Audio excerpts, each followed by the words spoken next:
শিক্ষার্থীরা কেমন আছো সবাই? আশা করি সবাই ভালো আছো। আমি তোমাদের প্রথম অষ্টম অধ্যায় খাজনা চ্যাপ্টার থেকে ক্লাস নিব আজকে। আমি আগেও তোমাদের ক্লাস নিয়েছি, খাজনা কি, খাজনার প্রকারভেদ, এরপর আছে খাজনা কেন সৃষ্টি হয়। শেষ যে ক্লাসটা নিয়েছিলাম সেটা হচ্ছে রিকার্ডো খাজনা তত্ত্ব। আজকে যেটা আমরা পড়বো সেটা হচ্ছে খাজনা সংক্রান্ত আধুনিক তত্ত্ব। খাজনা সংক্রান্ত আধুনিক তত্ত্ব মূলত রিকার্ডোর যে খাজনা তত্ত্ব আছে সেটার প্রেক্ষিতে কিন্তু খাজনার যে আধুনিক তত্ত্বটা আছে এই তত্ত্বটা কি করা হয়েছিল, প্রবর্তন করা হয়েছিল। আধুনিক অর্থনীতিবিদ যারা আছে তারা রিকার্ডোর খাজনা তত্ত্বের প্রেক্ষিতে কিন্তু এই তত্ত্বটা দিয়েছেন। আধুনিক তত্ত্ববিদের মধ্যে আছে জেবন্স, মার্শাল এবং রবিনসন। এই অর্থনীতিবিদরা আছেন। কারা কারা আছেন? মার্শাল, জেবন্স, রবিনসন, এই অর্থনীতিবিদরা আছেন। ওনারাই এই খাজনা তত্ত্বগুলো কি করেছেন, প্রবর্তন করেছেন। তাহলে আধুনিক খাজনা তত্ত্বটা কি? খাজনা শুধু জমির ক্ষেত্রে প্রযোজ্য নয়। আধুনিক খাজনা তত্ত্বের মূল বক্তব্য হচ্ছে খাজনা শুধুমাত্র, যেটা রিকার্ডো বলেছিল, খাজনা প্রযোজ্য হচ্ছে শুধুমাত্র কিসের জন্য? জমির জন্য। আর আধুনিক অর্থনীতিবিদ যারা আছে তারা বলছে শুধুমাত্র জমির জন্য খাজনা নয়। খাজনা কিসের জন্য? বরং সব উপাদানের আয়ের মধ্যে কি আছে? খাজনা অন্তর্ভুক্ত থাকে। সব উপাদানের আয়ের মধ্যে কি থাকে? খাজনা অন্তর্ভুক্ত থাকে। অর্থাৎ উপাদানের কোন এককের সর্বনিম্ন যোগান দাম, উপাদানের কোন এককের সর্বনিম্ন যোগান দাম, সেটা জমিও হতে পারে অথবা যে কোনো ধরনের উপাদান হতে পারে। এই যে জমি, আমরা বলছি জমি সে কি দিল, একজনকে চাষ করতে দিল, সেখান থেকে কি পাচ্ছে? আয় পাচ্ছে। আমার একটা গাড়ি আছে, আমি গাড়িটা অন্যজনকে কি করতে দিয়েছি? চালাতে দিয়েছি। সেখান থেকে আমি যে আয়টা পাচ্ছি সেটাও আমার জন্য এক প্রকারের খাজনা। ঠিক একইভাবে প্রত্যেকটা উপাদানের জন্য কি আছে?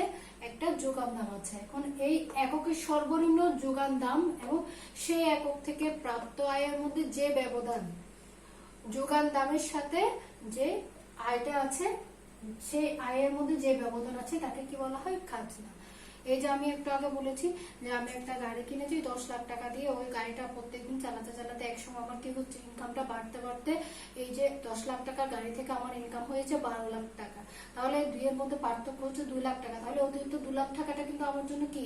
খাজনা। তাহলে এভাবে প্রত্যেকটা জিনিসের জন্য কি থাকে, যে প্রত্যেকটা উপাদানের জন্য কি পাওয়া যাবে? খাজনা। এটা হচ্ছে খাজনার আধুনিক তত্ত্ব।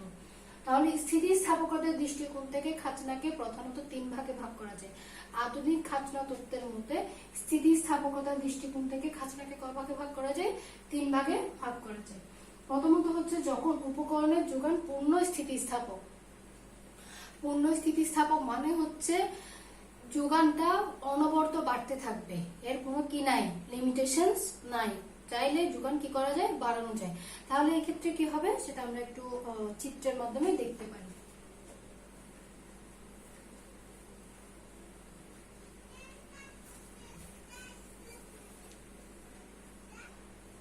তাহলে যখন আমরা দেখছি উপকরণের যোগান পূর্ণ স্থিতিস্থাপক, উপকরণের যোগান যখন পূর্ণ স্থিতিস্থাপক হয় তখন আধুনিক অর্থনীতিবিদদের মধ্যে খাজনার পরিমাণ কতটুকু হয়।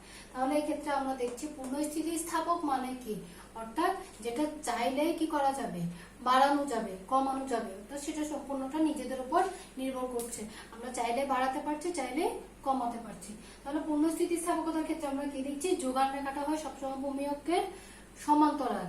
যখনই স্থিতিস্থাপক হবে, আমরা অস্থিতিস্থাপকতার ক্ষেত্রে কি দেখেছি? সেটা লম্ব অক্ষের সমান্তরাল, কারণ অস্থিতিস্থাপক, চাইলে নাড়ানো যায় না, ঠিক আছে, অর্থাৎ সেটা স্থির থাকে। কিন্তু স্থিতিস্থাপক মানে হচ্ছে চাইলে কি করা যাবে? বাড়ানো যাবে।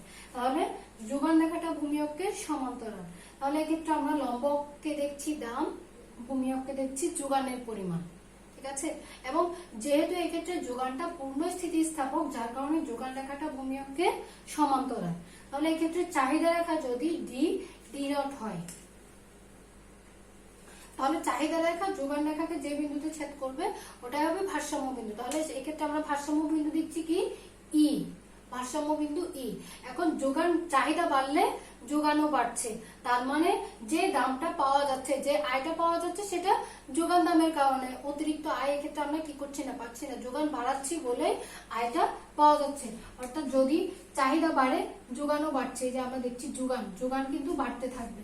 যদি চাহিদা বাড়ে যোগানও কি হতে থাকবে, বাড়তে থাকবে। তার মানে যোগান বাড়ছে বলে কি হচ্ছে, আয় হচ্ছে। তাহলে অতিরিক্ত কোনো আয় এক্ষেত্রে পাওয়া যাচ্ছে না।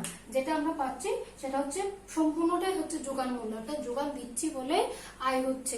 যোগান না দিলে কোনো ধরনের আয় পাওয়া যাচ্ছে না। তাহলে এই ক্ষেত্রে কি হচ্ছে, প্রাপ্ত আয় যেটা পাচ্ছি তার থেকে যদি আমরা যোগান দামটা বিয়োগ করি, যেটা পাওয়া যায় সেটা হচ্ছে শূন্য। তাহলে উপকরণের যোগান যখন পূর্ণ স্থিতিস্থাপক হয় তখন খাজনার পরিমাণ হবে শূন্য। যোগান বাড়লে আয় হবে, যোগান না বাড়লে আয় নাই, যার কারণে অতিরিক্ত কোনো ধরনের আয় আমরা পাচ্ছি না। তাহলে এক্ষেত্রে যেটা পাওয়া যাচ্ছে সেটা হচ্ছে শূন্য খাজনা। আমরা যেটা পাচ্ছি সেটা হচ্ছে শূন্য খাজনা। এরপর আমরা আসি 3 প্রকারের মতো, প্রথমটাতে গেল। এরপর আমরা আসি দ্বিতীয় প্রকার আধুনিক তত্ত্বের মধ্যে আছে যখন উপকরণের যোগান সম্পূর্ণ অস্থিতিস্থাপক। যখন উপকরণের যোগান সম্পূর্ণ অস্থিতিস্থাপক, যখন উপকরণের যোগান সম্পূর্ণ অস্থিতিস্থাপক হয় তখন কি ধরনের খাজনার সৃষ্টি হয়। এটা কিন্তু আমরা আগেও পড়েছি যে যখন উপকরণের যোগান সম্পূর্ণ অস্থিতিস্থাপক হয় তার মানে যোগান চাইলে কি করা যায় না, একটা নির্দিষ্ট সময় পরে যোগান চাইলেই বাড়ানো যায় না। আর যখন একটা নির্দিষ্ট সময় পর যোগান চাইলেই বাড়ানো যায় না তখন কিন্তু চাহিদার সাথে সাথে দামটা কি হয়ে যায়, বেড়ে যায়, এবং সম্পূর্ণটাই হয় অর্থনৈতিক খাজনা। এর মধ্যে আমরা কি দেখছি,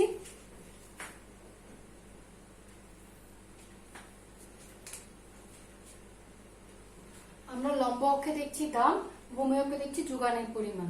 এক্ষেত্রে যেহেতু অস্থিতিস্থাপক, সম্পূর্ণটাই কি অস্থিতিস্থাপক, যার কারণে যোগান রেখাটা হচ্ছে লম্ব অক্ষের সমান্তরাল। যখন স্থিতিস্থাপক ছিল তখন দেখেছিলাম যোগান রেখাটা ভূমি অক্ষের সমান্তরাল, অর্থাৎ চাইলে যোগান বাড়ানো যায়। কিন্তু যখন চাইলে যোগান বাড়ানো যায় না তখন যোগান রেখাটা হয় লম্ব অক্ষের সমান্তরাল। আর লম্ব অক্ষের সমান্তরাল যখন হয় তখন চাইলে কিন্তু যোগান আর বাড়ানো যায় না, এবং চাহিদা এবং যোগানের প্রেক্ষিতে কি হয়, ভারসাম্য নির্ধারিত হয়। আর ভারসাম্য নির্ধারিত হওয়ার পরে যদি দাম বেড়ে যায় তাহলে খাজনার পরিমাণটা বেড়ে যাবে, দাম কমে গেলে খাজনার পরিমাণ কমে যাবে, এবং এখান থেকে আমরা যেটা পাই সেটাকে বলা হয় অর্থনৈতিক খাজনা।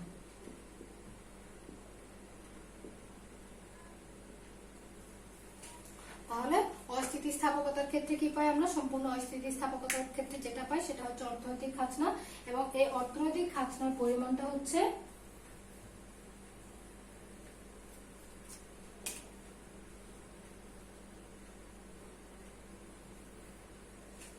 ও P naught E Q naught. ঠিক আছে, এরপর আমরা যাব তৃতীয় প্রকারের যে খাজনার তত্ত্ব যেটা আছে, আধুনিক তত্ত্ব আছে, ওই তত্ত্বটা দেখবো।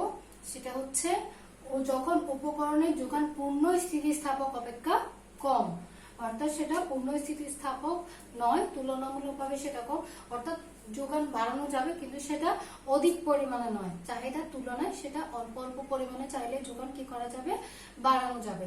তাহলে এই তথ্যটা ব্যাখ্যা করতে গেলে মূলত খাজনা যখন আধুনিক তথ্যটা ব্যাখ্যা করা হয় তখন এই বিষয়টা সবচেয়ে বেশি আসে। তোমাদের সৃজনশীল প্রশ্ন আসে যে যখন উপকরণের যোগান পূর্ণ স্থিতিস্থাপকতা অপেক্ষা কম হয় বা পূর্ণ স্থিতিস্থাপক অপেক্ষা কম হয় তখন খাজনার আধুনিক তথ্য অনুযায়ী খাজনার পরিমাণটা কত হয়, তোমাদের একটা চিত্র দিয়ে সেটা ব্যাখ্যা করতে বলা হতে পারে, অথবা খাজনার আধুনিক তথ্যটা বলে এই তথ্যটা ব্যাখ্যা করতে বলা হতে পারে, অথবা বলা হতে পারে খাজনার যোগান পূর্ণ স্থিতিস্থাপক কম হলে তখন খাজনার কি ধরনের পরিবর্তন হয়। এই ধরনের বিভিন্ন সৃজনশীল প্রশ্ন আমাদের পরীক্ষায় আসতে পারে।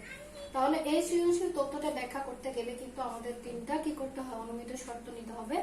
অনুমিত শর্তগুলোর মধ্যে আছে একটা হচ্ছে বাজারে পূর্ণ প্রতিযোগিতা বিদ্যমান থাকবে। আমরা আমাদের আগের ক্লাসগুলোতে দেখেছি কি থাকবে, পূর্ণ প্রতিযোগিতা, অর্থাৎ একজন আরেকজনের সাথে কি করবে, প্রতিযোগিতা করবে। প্রতিযোগিতা করার কারণে কিন্তু একটা পণ্যের যোগান চাইলে কি করা যায়, স্বল্প পরিমাণে বাড়ানো যায়। এরপর হচ্ছে জমি শ্রেণী একই রূপ হবে। ঠিক আছে, অর্থাৎ যে জমিটা ব্যবহার করা হচ্ছে উৎপাদন কাজে সব ধরনের সব এলাকার জমিগুলো কি হবে, একই রকম হবে। এরপর হচ্ছে উৎপাদিত পণ্য সবসময় কি ধরনের হবে, সমজাতীয় হবে, অর্থাৎ একই ধরনের হবে। ঠিক আছে, উৎপাদিত পণ্যগুলো কোন ধরনের হবে, সমজাতীয় হবে।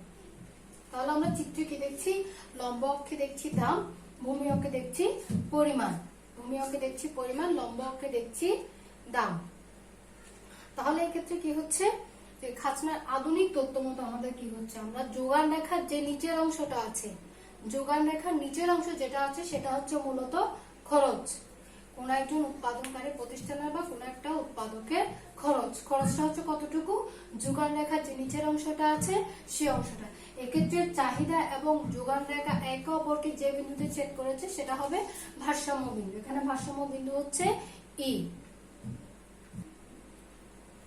তাহলে ওএস রেখা দ্বারা যেটা দেখায় সেটা হচ্ছে কি যোগান দাম। ওএস রেখা দ্বারা কি দেখাবে যোগান দাম, আর ডি দ্বারা দেখাচ্ছে চাহিদা, ঠিক আছে, আর লম্বকে দেখাচ্ছে আমরা দাম। তাহলে যোগান দাম চাহিদা, তাহলে এক্ষেত্রে দাম যদি ও পি নটে স্থির হয়, ও পি নটে স্থির হয়, তাহলে আমাদের যোগান দাম হচ্ছে কতটুকু ও ই কিউ নট, এটা হচ্ছে কি যোগান দাম।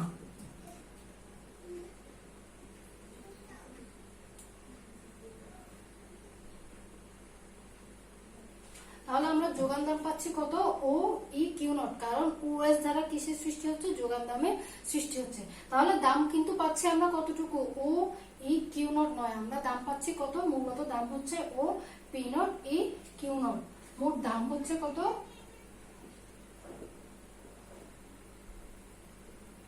তাহলে দাম থেকে যদি আমরা যোগান দামটা বাদ দেই তাহলে ও পি নট ই হচ্ছে অতিরিক্ত আয় বা উদ্বৃত্ত আয়। তাহলে এক্ষেত্রে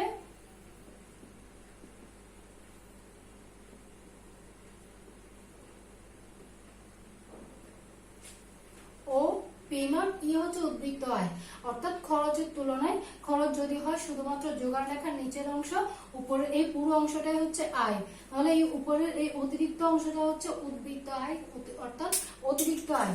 এই অতিরিক্ত আয়ের কারণে কি হয়, যেটা পাওয়া যাচ্ছে সেটাকে বলা হচ্ছে আধুনিক অর্থনীতিবিদদের মতে খাজনা। তাহলে আরো একটা বিষয় আমরা দেখতে পাই, ধরলাম যে খরচটা হচ্ছে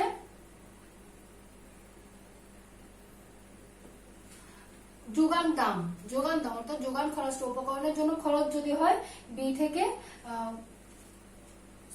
ধরলাম এটা কিউ1, বি থেকে কিউ1 যদি হয় উপকরণের জন্য খরচ, মোট আয়টা হচ্ছে কত এ বি কিউ1 পর্যন্ত, তাহলে এ বি পরিমাণ হচ্ছে অতিরিক্ত আয়, তাহলে অতিরিক্ত এ বি পরিমাণটা হচ্ছে খাজনা।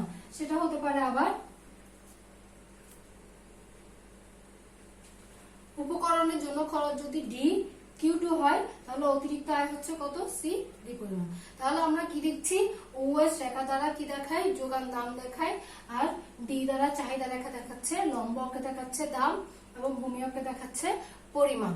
তাহলে ও পি নট যদি স্থির দাম হয় তাহলে যোগান দাম হচ্ছে কত ও ই কিউ নট, এবং মোট আয় হচ্ছে কত O P naught E Q naught. তাহলে অতিরিক্ত উদ্বৃত্ত আয় যোগান দাম, অর্থাৎ আমি ওই পরিমাণ যোগান দিতে আমার খরচ হয়েছে কত ও ই কিউ নট, কিন্তু আমার আয় হচ্ছে মোট আয়টা হচ্ছে O P naught E Q naught, তার মানে অতিরিক্ত একটা অংশ আমরা আয় করতে পারছি, ওই পরিমাণটা হচ্ছে কত O P naught E naught, অর্থাৎ উদ্বৃত্ত আয় হচ্ছে O P naught E naught E, অর্থাৎ এই অংশটা হচ্ছে খাজনা।